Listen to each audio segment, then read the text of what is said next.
December 25th, 2025. The Southern Caribbean Sea. While most of the world was busy with holiday dinners, family photos, and the comfortable illusion that nothing serious ever happens on Christmas, Titan Navy was watching a very different kind of celebration unfold on radar screens. At exactly 3:41 p.m., local time operators aboard a U.S. Navy warship noticed something that instantly cut through the holiday calm. 3 Venezuelan surface contacts, which had been cruising on clean parallel tracks, changed course almost at the same moment. Not one. Not two. All 3. Their headings bent inward, speeds crept up, and the spacing between them tightened into a deliberate formation. Coincidence does not look like that. Coordination does. This was not accidental timing. Christmas Day is when watch rotations are thinner. Political attention is scattered, and cameras are pointed anywhere but the Caribbean. Venezuela knew that, and they moved accordingly. Inside the Combat Information Center, the reaction was calm and clinical. No alarms, no shouting, no theatrics. Just a short, precise assessment. 3 Venezuelan naval vessels had executed a coordinated maneuver and were now closing distance. At sea, intent is never announced over the radio. It is written in course lines, speed changes, and angles of approach. And these ships were no longer transiting. They were no longer shadowing at arm's length. They were driving straight toward the bridge of an American warship, apparently betting that Christmas would buy them a little room. History suggests that is usually a bad bet. If you want to understand how these encounters really play out beyond headlines and holiday distractions, make sure you like the video, subscribe to Titan Navy, and stay with us for what happens next.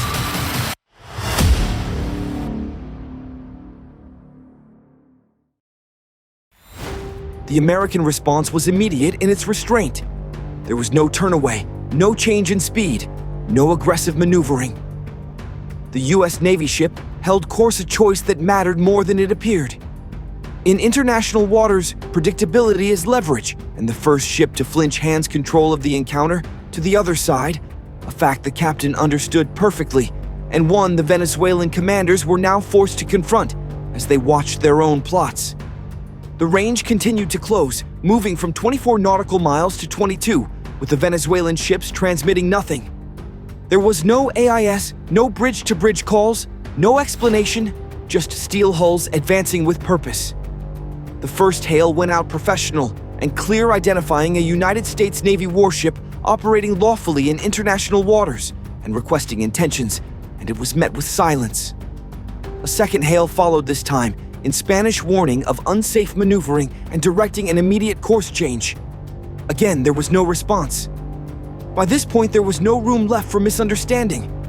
3 warships coordinated silence, and a direct approach on a U.S. Navy ship during a global holiday window was not poor seamanship, it was a test carefully timed.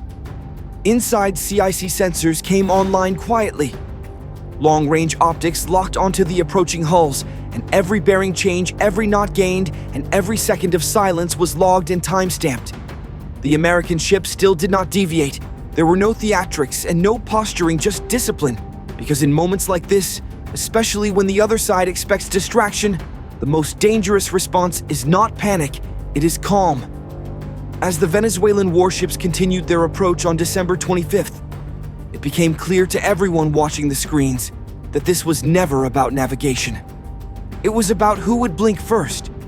The closing distance was not visually aggressive, but it was relentless in intent, dropping from 20 nautical miles to 18, without drama, without sudden acceleration, just steady pressure. The tactical picture sharpened further as the lead Venezuelan ship held a direct intercept course, while the other 2 eased outward by a few degrees, widening laterally while maintaining forward pressure.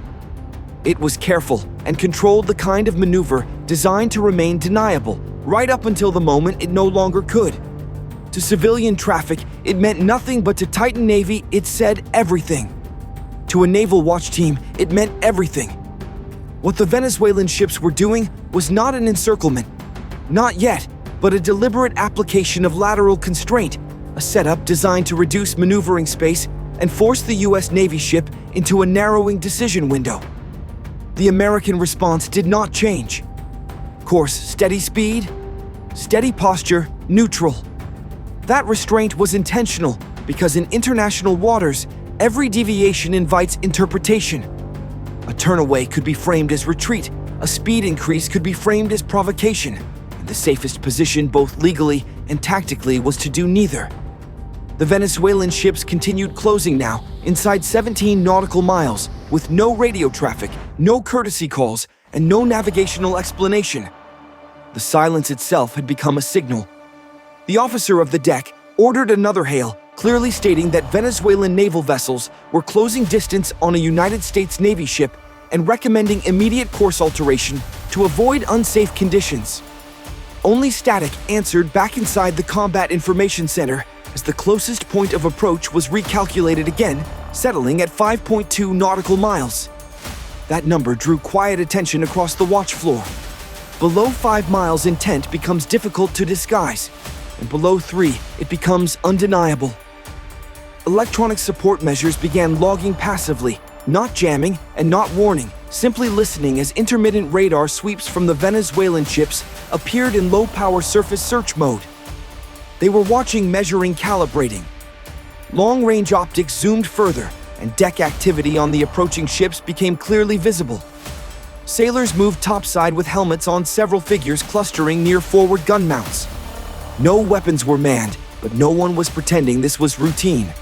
The captain observed, silently recognizing the pattern. Gray zone pressure close enough to provoke, controlled enough to deny, now inside 16 nautical miles. The Venezuelan lead ship increased speed slightly, just 2 knots, and the other 2 followed moments later. It was subtle, but it shortened the timeline. CPA dropped to 4.1 nautical miles, CIC reported, and at that range, the encounter was no longer abstract. Any misjudgment in speed or angle would collapse the margin for error quickly, and everyone in the room understood that December 25th was not accidental. Holiday watch rotations reduced global attention, a carefully calculated window. The U.S. Navy ship did not react to the speed increase. Instead, the captain issued a quiet order to shift to heightened awareness and bring additional sensors online. No alarms sounded and no announcements were made. The ship remained outwardly unchanged while inwardly preparing. On the flight deck, the helicopter detachment moved without urgency, but without delay, power-connected systems warming crews strapping in. It was not a launch order yet, but readiness was no longer theoretical. Inside the Combat Information Center, watch standards tracked every bearing change with near-surgical precision as the Venezuelan ships held formation, still closing and still silent. CPA dropped again to 3.6 nautical miles, and that number settled heavily across the space because below 3 miles, explanations disappear. Below 3 miles, history gets written fast. Still, the American ship held its line. This was not stubbornness, it was doctrine. The objective was never to win a confrontation in the moment, but to force the other side to make the next move in full view of the record. The pressure had already been applied, and now the question was whether Venezuela would push further or realize just how visible their gamble had become.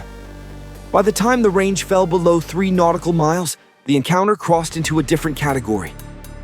At this distance, intent could no longer be dismissed as coincidence or poor navigation. Every bearing change was deliberate, every knot of speed carried consequence, and every second was being recorded. Inside the Combat Information Center, the atmosphere was quiet but compressed. Watchstanders spoke in short, precise updates, eyes locked on plots and optical feeds. Closest point of approach now, 2.9 nautical miles in closing.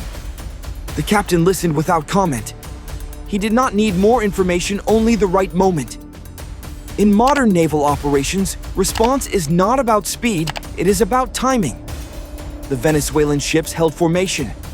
The lead vessel stayed on a near-direct intercept course, while the 2 flanking ships continued applying lateral pressure, just enough to narrow maneuvering space without triggering automatic escalation. It was pressure by design. The captain made his decision. "Execute presence measures," he said calmly. The words were simple. The implications were not. Inside the Combat Information Center, the shift was immediate but controlled. Active sensors came online.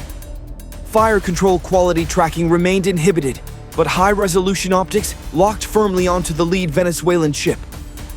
Electronic warfare systems stayed silent ready, but deliberately unused. This was not about threatening force, it was about removing doubt. On the flight deck, the helicopter crew received the order they had anticipated. Engines spooled, rotors turned, and the aircraft lifted smoothly into the air, climbing just enough to clear the ship before settling into a low-controlled orbit off the starboard side. No dramatic ascent, no aggressive dive, just a visible signal. From above, the helicopter's sensor suite activated fully. Infrared imagery cut through distance and glare. Electro-optical zoom delivered a clear picture of deck activity aboard the Venezuelan ships. Heat signatures, movement patterns, command positions. Everything was now captured, time-stamped, and geolocated. The helicopter closed laterally, maintaining a professional offset, close enough to be unmistakable and far enough to remain non-provocative. Then came the next step. A green laser designator activated, steady and precise, painting the bridge windows of the lead Venezuelan ship. Non-lethal, harmless, but impossible to misinterpret. Inside the Venezuelan bridge, the effect was immediate. On the helicopter's feed, crew members froze briefly, then moved with purpose. One sailor raised binoculars, another stepped back toward the interior. The bridge windows reflected the laser clearly, and at that same moment, the helicopter transmitted on an open maritime frequency. Venezuelan naval vessel. This is a United States Navy aircraft. You are conducting unsafe maneuvering in international waters. Your actions are being recorded. Alter course immediately. The message went out once, then again in Spanish. This time, the response did not come over the radio. It came through motion on the Combat Information Center display, where a subtle but critical change appeared. Contact reducing speed. 26 knots dropped to 24, then to 22.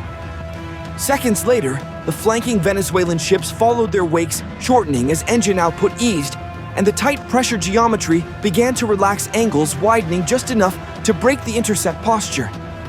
There were no sudden turns and no abrupt retreat, just a measured step back. The helicopter held position sensors, locked laser steady. It did not chase, and it did not crowd. It simply remained where it was, watching, recording, waiting. At 7 nautical miles, the lead Venezuelan ship altered course slightly, only a few degrees, but it was enough. The track was no longer a direct intercept. Inside the Combat Information Center, the update came quietly. Contact is no longer driving, closest point of approach lower. That was the moment. The challenge had peaked and broken. The helicopter completed one final pass wide and deliberate, ensuring clear visual confirmation of the changed posture, then turned back toward the ship, climbing smoothly and returning to the flight deck. Rotors slowed and wheels touched down. The aircraft was secured. The United States Navy ship never changed course and never changed speed. The Venezuelan warships remained present on radar and still within sight, but they were no longer closing. Their movement had shifted from pressure to observation. No weapons were raised, no warnings fired, and no escalation triggered. Yet the outcome was decisive. The United States Navy did not force compliance through threat. It forced clarity through presence. A line was drawn quietly, legally, and with every action documented. In modern naval confrontations, this is how control is asserted. Not by the first shot, but by the first side that chooses not to blink and makes the other side realize it has been seen. Inside the Combat Information Center, the first indicator was not visual, it was mathematical. Closest point of approach increasing. That single update confirmed what everyone was already sensing. The geometry had shifted. On the radar display, the lead Venezuelan ship's track showed a gradual divergence just a few degrees off the United States Navy ship's heading, but enough to change the outcome. The two flanking vessels mirrored the adjustment, widening their spacing and allowing the lateral pressure to dissolve. Speed told the rest of the story. The lead ship dropped below 20 knots, then to 19, and settled into a steady transit pace. The other two followed suit on the optical feeds. Topside activity changed as well. Sailors who had been positioned near the forward gun mounts stepped back, helmets came off. Some crew members leaned against railings, posture relaxed. The body language was unmistakable. The decision had been made. On the bridge of the United States Navy ship, there was no visible reaction. No order to pursue, no shift to a more aggressive stance. The ship continued straight ahead, engines holding a constant rhythm, as if the encounter had never occurred. That restraint was not accidental. In moments like this, overreaction can unravel everything that has been carefully contained. The objective was never to embarrass the other side or score a public point. It was to end the challenge cleanly without creating a new one. Inside the Combat Information Center, threat assessments were quietly downgraded. Sensors remained active, but the intensity eased, not because vigilance dropped, but because control had already been established. The closest point of approach continued to widen 4 nautical miles, then 5. The Venezuelan ships remained present, still shadowing at a distance, but their posture had fundamentally changed. They were no longer dictating terms. They were reacting, and that distinction mattered. Helicopter footage was already being processed and archived, every frame aligned with radar returns and navigation logs. If the encounter were ever questioned, the record would speak for itself. The United States Navy ship had maintained lawful transit. The Venezuelan warships had approached deliberately and after clear signaling had chosen to back off. No interpretation required. Out on deck, sailors resumed their routines. There were no announcements and no visible sense of relief broadcast across the ship. Professionalism demanded that the watch continue as if nothing extraordinary had occurred, because in a way, nothing had. Encounters like this are becoming part of the new normal. Navies now operate closer than ever. Political messages are sent through movement rather than statements. Pressure is applied quietly, then withdrawn just as quietly. What made this moment significant was not how it began, but how it ended. No weapons were involved, no lines were crossed, no one lost control. The Venezuelan Navy tested the boundary, and the United States Navy responded without escalation. When faced with calm resolve, instead of reaction, the pressure broke on its own. By the time the range opened beyond 8 nautical miles, the encounter was effectively over. The Venezuelan ships faded toward the edge of the tactical picture, still visible, still watching, but no longer a factor. The sea returned to its earlier stillness. The horizon looked unchanged, but for those watching the plots, reading the numbers, and measuring every second, the lesson was unmistakable. At sea, strength is not always loud. Sometimes it is measured in degrees of heading knots of speed and the confidence to hold your course when someone else expects you to flinch. On December 25, 2025, that confidence ended the challenge without a single shot fired. By the time the distance opened beyond 10 nautical miles, the confrontation had already been decided. The 3 Venezuelan warships were still present on radar, but they no longer controlled the encounter. Their tracks now ran parallel, no longer intersecting. What began as a coordinated approach ended as distant observation. To anyone outside Titan Navy's world, it might have looked like nothing happened. No weapons fired, no alarms, no dramatic footage. But in modern maritime operations, outcomes are rarely defined by explosions. They are defined by who holds discipline, who controls the record, and who understands that sometimes the most powerful move is refusing to blink. They are defined by who controls escalation and who is forced to stop. On December 25, 2025, Venezuela tested a familiar assumption that timing itself could create opportunity. A global holiday reduced attention and the expectation that a United States Navy ship would prioritize avoidance over resolve. That assumption was wrong. The American response was not aggressive. It did not rely on threats or firepower. It relied on procedure documentation and restraint applied with precision. Every movement was logged, every bearing change recorded, every second preserved across radar, optical, and flight data. If the encounter were ever questioned, there would be no debate about who acted lawfully and who initiated pressure. The record was complete, and that record mattered more than any radio exchange. This matters because incidents like this are no longer isolated. Across the world's oceans, navies are operating in what strategists call the gray zone, not peace, not war, but a space where pressure is applied without crossing thresholds that trigger open conflict. In that environment, the objective is not to destroy the opponent. It is to force them into a decision they cannot justify. That is exactly what happened here. Venezuela could have continued closing. It could have tightened the encounter. It could have escalated. But doing so would have meant owning the consequences legally, politically, and militarily. Instead, it backed down. The United States Navy did not win by overpowering its opponent. It won by making escalation unnecessary and indefensible. By holding course, maintaining professionalism, and refusing to hand the narrative to the other side. This approach sends a message far beyond the Caribbean. International waters remain governed by law, not intimidation. Timing and distraction do not create exceptions. Pressure without accountability collapses when it meets calm resolve instead of reaction. Inside the ship, the watch continued as scheduled. Crews rotated. Logs were finalized. The helicopter detachment completed post-flight checks. The mission never changed because it never needed to. Transit present stability. This is what maritime power looks like in the 21st century. Not dominance for spectacle, not restraint out of fear, but control rooted in discipline. The next encounter may not happen on a holiday. It may not involve the same players, but the pattern will be familiar. Close approach, silence, pressure, and a moment where someone has to decide whether to push or pull back. The question is not whether these challenges will continue. They will. The question is how they are answered. Should the United States respond more aggressively to challenges at sea, or is restraint the smarter weapon in a world where every move is recorded, replayed, and judged? Let us know what you think in the comments. If you found this breakdown valuable, subscribe to Titan Navy for more real-world naval encounters analyzed through modern doctrine and real operational behavior. And if you want to support the channel, directly consider joining the fleet.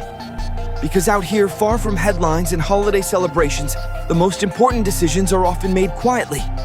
One course line, one heading change, and one moment of resolve at a time.